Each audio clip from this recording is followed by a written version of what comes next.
Ryan Zimmerman, starting pitcher of the Milwaukee Milkmen. Just talking a little bit about the process of being like a starting pitcher. Something I've kind of like gained more of an appreciation for. The more I'm kind of like paying attention to my teammates is like, how involved the process is like over 5 days to get ready for a start. And I guess the question would be, what's your process day to day? Sure. I mean, it's definitely a unique job in that you only play once every basically 5 days. So the other 4 days it looks like you're just sitting there, but there's definitely more that goes into it. You're obviously sore after a start if you get a full game's worth of pitches in. So there's a lot of rehab and time in the training room. And then obviously planning out your throwing schedule each day to build yourself back up to get ready for the next start. So there'll be a bullpen day in there, and then different catch work in between. Gotcha. And on like the mental side of things, how much time or how much energy do you put into like, I guess, maybe evaluating your next start versus or your last start versus like, starting to prepare for your opponent in the next start? Like, how does that go? For me personally, I put more focus on myself rather than preparing for the next team. At least for me, being in this league for the last couple of years, I kind of got used to each team and who's on the team, and obviously we see each team a couple times.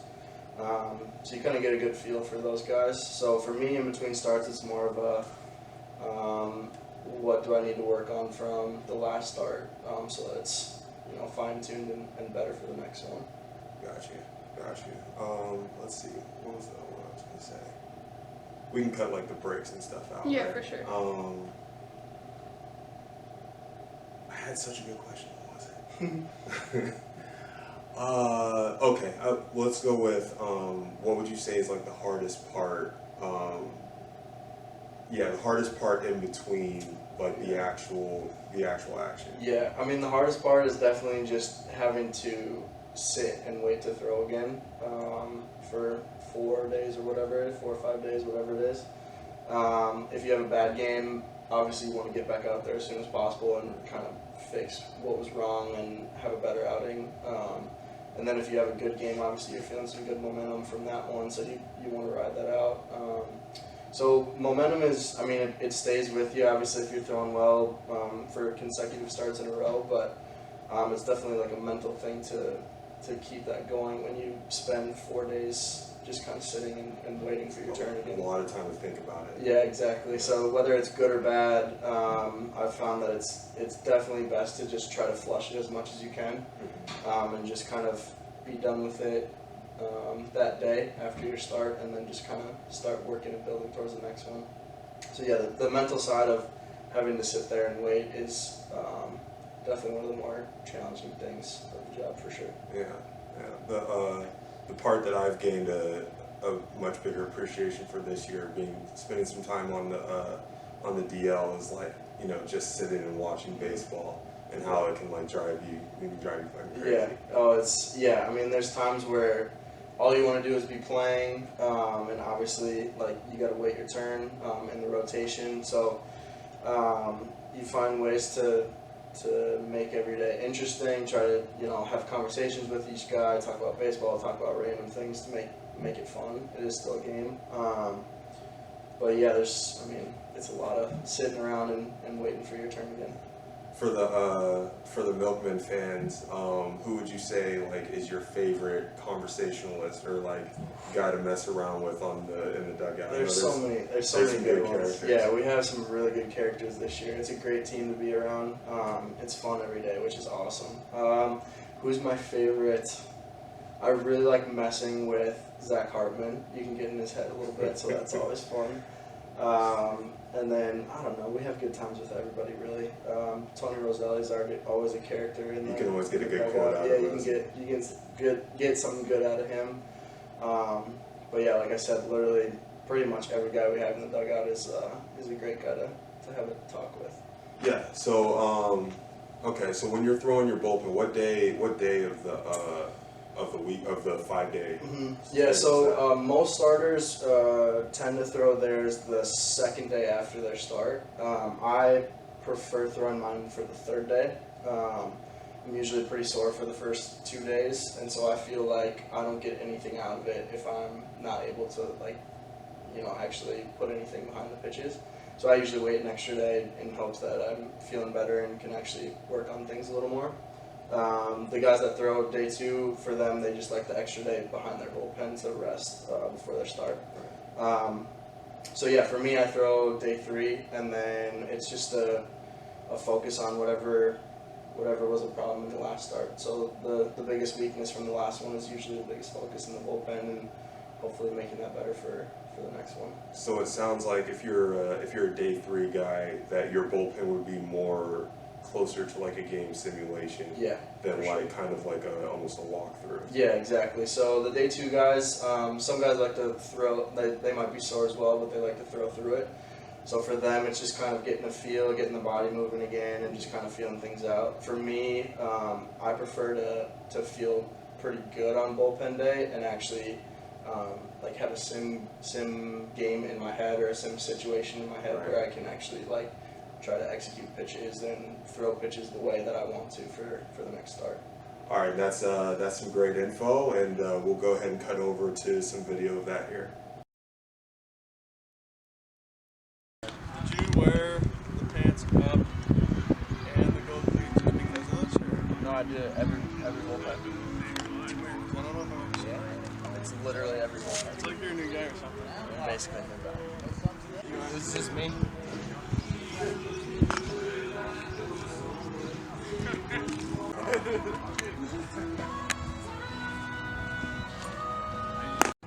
Would you rather have to kill 10 chickens every morning when you walk out your door, every day for the rest of your life, or have to face an orangutan, a full-grown one, the big ones, once a year, but you get a sword with the orangutan? I think the orangutan just for like just for like convenience sake. I feel like the chickens. Convenience sake? Dude, the chickens would take Is like it an hour convenient to when the kill. orangutan kills you? The chickens aren't gonna kill you. With a sword? Okay, yeah, but if you don't get him with the sword, he's gonna kill you. Well, you gotta get him with the sword.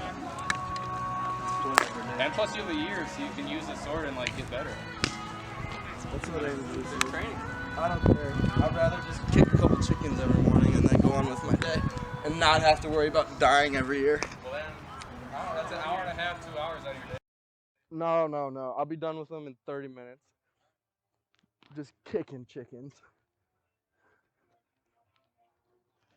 People are not gonna like that. Logan Trowbridge, everybody. Best player ever. After an off day. Pretty average besides that, but if he gets a day off, he's the best player ever.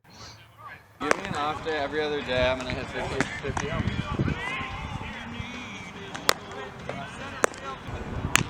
Oh, you good, Sunshine? You ready? Yeah, dude. How you feeling, Princess? Some extra stretching today, huh? What? You gonna talk some extra crap today? All of them. Sim's mic'd up. Let's let him have it. Well, Zim milked every piece of that film session he's getting right now. You think you're gonna fight 10 chickens off in 30 minutes? Yeah. Who are you, the Flash? That's better than every single year having to worry about dying from monster hungry. You're not dying, you got a sword. If you don't kill him, then you're dead. When you die. It doesn't know.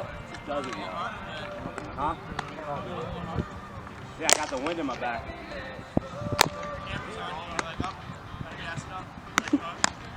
Yeah, that firm 85 we're getting right now. Easy, dude. We're only at 90 feet.